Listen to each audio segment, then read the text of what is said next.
इतिहास के अध्ययन का महत्व, the importance of study of history.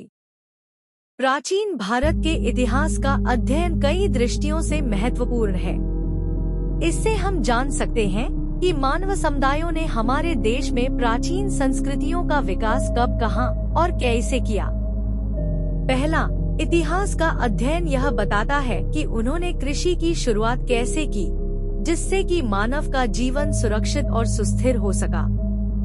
दूसरा, इससे ज्ञात होता है कि प्राचीन भारत के निवासियों ने किस तरह प्राकृतिक संपदाओं की खोज की और उनका उपयोग संभव हो सका। तीसरा, इससे ज्ञात हुआ कि उन्होंने अपनी जीविका के साधनों का सृजन किस प्रकार किया। चौथा, उन्होंने खेती, कताई, बुनाई, धातुकर्म आदि की शुरुआत किस प्रकार से की। पांचवा, कैसे जंगलों की सफाई की और कैसे ग्रामों, नगरों तथा अंततः राज्यों की स्थापना हो सकी। अब इतिहास के अध्ययन का तरीका कुछ बदल गया है। पहले इतिहास में ज्यादातर तारीखों और घटनाओं की विशेषता केवल राजनीतिक घटनाओं की भरमार रहती थी। अब इतिहास में जीवन के अनेक पहलुओं का समावेश होता है। इसलिए इतिहास में अब समाज के केवल उच्च वर्गों का ही नहीं, बल्कि समाज के सभी स्तरों के समुदायों का अध्ययन होता है।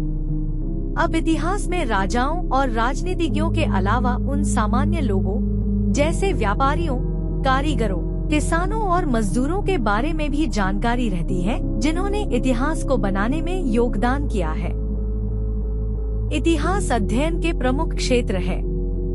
पहले कला और साहित्य, दूसरा भारतीय भाषाओं के विकास, तीसरा है सभी धर्म की उत्पत्ति आदि।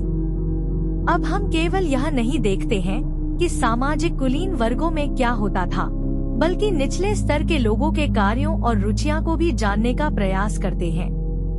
इससे इतिहास का अध्ययन अधिक दिलचस्प हो जाता है और हम अपने समाज और संस्कृति को काफी बेहतर ढंग से समझ सकते हैं। जीवन के विविध अंगों के अध्ययन को ही हम संस्कृति कहते हैं। संस्कृति में समाज की सभी गतिविधियों का समावेश होता है। कालांतर में अनेक विदेशी प्रजातियां भारत में आई, उनमें से बहुत सी प्रजातियां ने भारत को अपना घर बनाया, जैसे प्राक आर्य, यूनानी, तुर्की इत्यादि। प्रत्येक प्रजाति ने भारतीय सामाजिक व्यवस्था, शिल्प कला, वास्तुकला और साहित्य के विकास में यथाशक्ति अपना अपना योगदान दिया।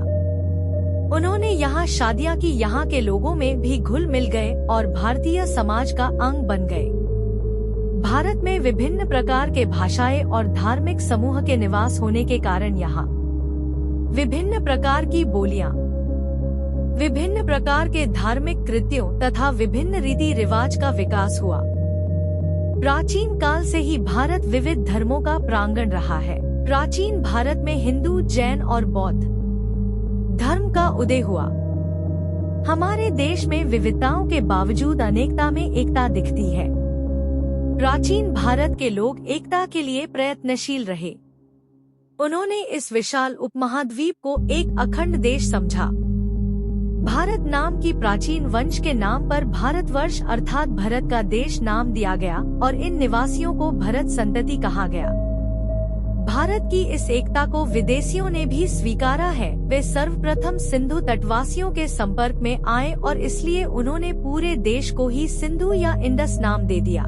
हिंदू शब्द संस्कृत के सिंधु से निकला है। कालांतर में यह देश इंडिया के नाम से मशहूर हुआ, जो यूनानी पर्याय के निकट है।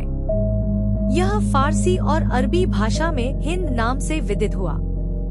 ईसा पूर्व 3री शताब्दी में प्राकृत भाषा ही देश भर की संपर्क भाषा का काम करती थी। संपूर्ण देश के प्रमुख भागों में अशोक के शिलालेख लिखे गए थे। यह प्राकृत भाषा और ब्राह्मी लिपि में लिखी गई थी। बाद में संस्कृत ने इसका स्थान ले लिया और देश के कोने कोने में राजभाषा के रूप में प्रचलित हो गया। यह सिलसिला ईसा की 4वीं सदी में आकर गुप्त काल में और भी मजबूत हो गया। आगे का क्लास अगले वीडियो में। तब तक आप हमारे साथ बने रहे। Thank you.